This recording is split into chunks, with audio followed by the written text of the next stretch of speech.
This is an exclusive presentation of the Carolina Panthers and Time Warner Cable Sports Channel. From Bank of America Stadium, you're about to go inside Panthers football.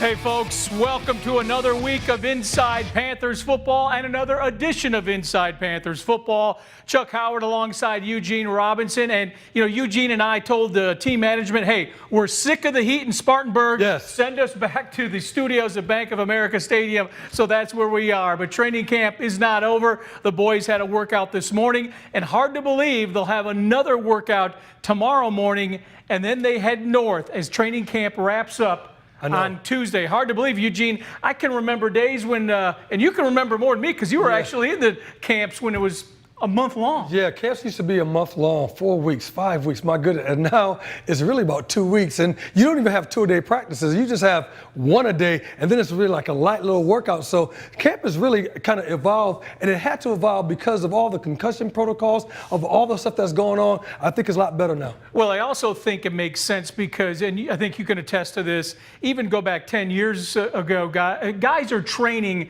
year-round, yes. Eugene. And wouldn't you agree that for the most part, pretty much to a man, the guys are in pretty much much better shape than they were, say, 10 years ago? And we can go back 40, 50 years ago when training camps were first created to get guys in shape because they were coming back from the Army and coming in off the farm fields. It's funny, guys should have extra jobs, and now you can't have a job. Your job is football, and it is year-round. And with all the OTAs that we do and all the mini camps that happen, there's a lot of indoctrination that goes on that you have to stay engaged, and hence all year long. Yeah, good deal. Well, all right, let's head down to Spartanburg where the guys hit the practice field shortly after 9 a.m. this morning at Wofford College. Beautiful sunshine, didn't get too hot at that stage of the game. And how about that brain trust right there, Eugene? Luke Kuechly happens to be one of my favorite players on the football team because he knows the nuances of football, but he studies it. I know he's fast, like Shaq is very, very fast getting to the ball, but there's something about Luke in the academics of football that he just gets. His IQ is off the charts. Well, one thing that I've heard from a lot of fans since they've been down at camp is number 17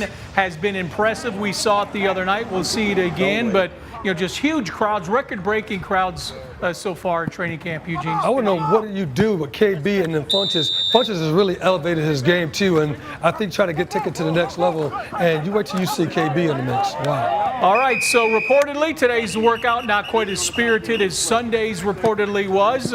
Coach Rivera began his news conference commenting that Greg Olsen was not at today's workout. Greg's back spasmed up yesterday after practice, so they wanted to keep him off the field today, so treat him. And my understanding is all just muscular. So hopefully he'll be fine on the next day or two. He's going to get a chance to rest a little bit as well. So, but everything I'm told is just a muscular thing. Was that potentially heat-related, Ryan? Probably, but again, I don't know, and I don't want to speculate on that. It looked like you had 2 or 3 guys today that the heat got Yes, to. it did. We tried to increase the water breaks and stuff like that. And in fact, I think Charles went up to get an IV early, so Johnson. So again, it was a little bit hot, and we tried, like I said, to increase the water breaks to try and cut that down. Oh, the rookies have done fine. I think it's an opportunity for a lot of those guys to get their chance, and so it's kind of nice to watch them compete and do the things that you need them to do. It seemed a lot quieter out here than almost every practice. Yes, made me feel a lot better too. Was that an edict that you put out? No, honestly, I think it was on them. I think they took it and handled it themselves for the most part. Got a little chippy at the very, very end, but they can't help themselves. They're going to find a way to chirp, and that's who they are. They want to compete, and they want to stomp at their feet and make some noise and get a little attention. So we let them do it. Tackle. Yes, he's a big physical guy that again has got a lot to learn. But the more he learns, the better he gets, and so he can potentially be guys. We got to find a way to give him some opportunities. Is he pushing Remmers like you guys would have hoped? To answer your question, honestly, no. I'd love to see him push Remmers even more, but to Mike's credit, Mike is having a very good camp. Mike had really good OTAs and minicamp, which I told you guys before, and he's continued that pace. Daryl's improved to show that he's improved, but again, I think a lot of it's got to do with just Mike's continued improvement and growth. The big thing we all seem to forget is that, when Mike came to us, he had no NFL experience. And we were the first team to have him active on the 53 and active game day and play for us. So he's still a young guy that's growing as well, and he's just going to get better and better, I believe. Gino, you want to make a comment about Coach Rivera? Yeah, this is why you love Coach Rivera. Honesty. You asked him a question about D. Will, and he said, was he pushing him? He answered honestly. Secondly, he talked about the guys chirping a little bit. He's allowing them to be themselves, all right? A lot of the competition and not really stifling the competition. I think that's outstanding. And also, it was hot out there. He said he gave extra water breaks. I'm telling you, as a player, and let me just be a player. As a player, I want to play for Coach Rivera because he has the total package. He understands the football player, and he gives you breaks, and he allows you to be yourself, and he's honest. I love that about him. Well, we talk a lot about back in the day. Back in the day, used to not get water all the time. No water, that's right. We have some coaches will kind of almost penalize you. No water, water's for wimps. Man, look, I need my water. Forget all that. Well, good deal. We're going to talk more about the coaching staff later in the show.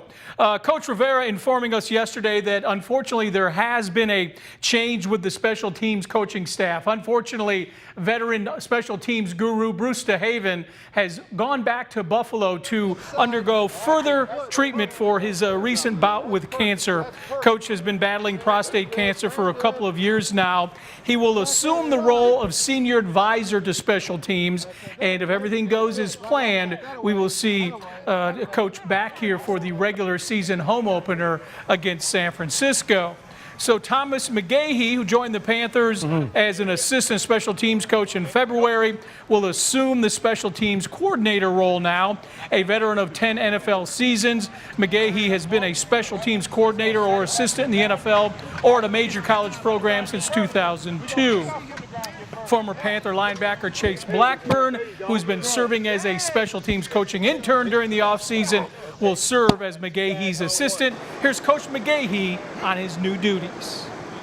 I'll say, first thing I'll say, more than anything, I'm thankful for the opportunity.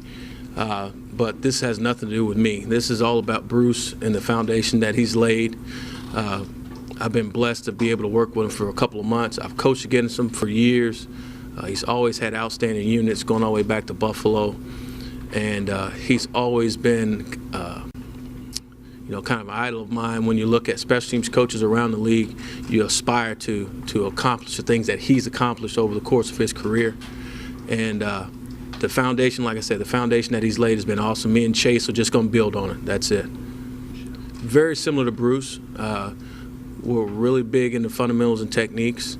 We're going to try and empower the player, give him information he can use on a daily basis, on and off the field, trying to make him a whole person as far as being a whole person on and off the field, a whole person when he's able to do the things that he can possibly do as well as he can possibly do them. And that's what, that's our goal as coaches, just to make them become better people, better players. I was informed just hours before everybody else was. It was just, it's extremely unfortunate that he has to deal with the situation. And Bruce is a tough man. He never complained about anything. You never saw him without being, having a smile on his face and being Bruce, singing and just enjoying, life. And he never complained about it. So it was kind of a shock, but we knew what we were up against, with the whole situation being what it was. Well, as always, our thoughts and prayers are with Coach DeHaven, and I've mentioned it before. Coach DeHaven and I go way back to the Buffalo days, so keeping my fingers crossed for Bruce. And part of it, Coach mentioned, this is part of his fundamentals of Coach DeHaven. He talks about alignment, assignment, technique. There's a lot of gap control. There's lane disciplines. There's putting yourself on the proper shoulder. All those things that we do is going to be continued by Coach McGahee. That's all it is, because this is really the foundation of Coach DeHaven's team. Yeah, good deal, and good to see Chase Blackburn. And Chase Blackburn, no doubt, indeed. Was a heck of a special teamer, so he'll be a nice addition. All right, time for our first break on this today's edition of Inside Panthers Football. When we come back, we'll head back up to Baltimore and take a look at the highlights and talk about the key standouts in Thursday night's preseason opener. We'll be right back.